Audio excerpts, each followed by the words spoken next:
This warming Shirunashi Tantanmen captures the spicy, nutty flavors of Tantan Ramen without the soup.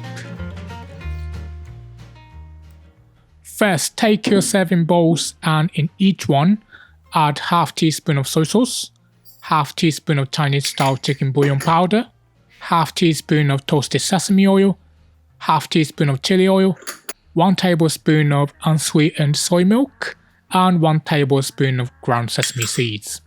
If you're making a lot of portions, you can multiply the ingredients, mix them in a jug, and divide them between the bowls equally.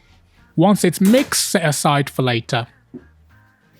Next, we're going to make the seasoned pork, so heat a wok over medium and add 1 teaspoon of cooking oil. Once it's hot, add 1/4 of an onion, 1 to 2 garlic cloves, and about 1 teaspoon of ginger, all finely diced. Once they're fragrant, add 150 grams of ground pork and season it with a pinch of salt and pepper.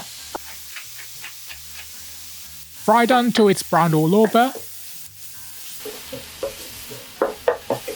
Then add 1½ tablespoon of yellow miso paste, ½ tablespoon of tobanjan chili bean sauce, 1 tablespoon of sake, 1 teaspoon of sugar, and 30 grams of roughly crushed cashew nuts.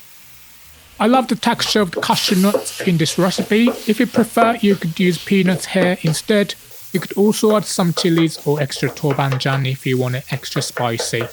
Mix it until all of the ingredients are evenly distributed, then take it off the heat. Finally, boil your ramen noodles according to the instructions on the packaging. Always do this last to ensure the noodles have the best texture when served. If you're interested in learning how to make your own ramen noodles from scratch, check out my recipe, they're really the best. Once the ramen is al dente, drain the water and rinse them with fresh water to clean off the excess starch, then place them over the tare we prepared earlier. Place a generous amount of spicy seasoned pork on the top.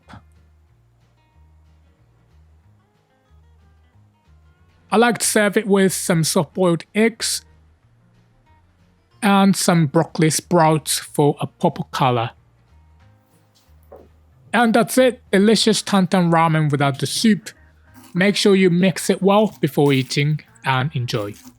And great news, I've launched a free mobile app that makes following along with my recipes even easier. It's the perfect kitchen companion after watching my videos.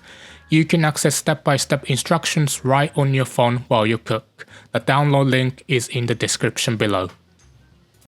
If you want the written recipe, you can find it on my blog, the link is on the screen. And if you're interested in tantanmen with soup, check out the video on the screen too. Thanks so much for watching and I hope to see you in the next video.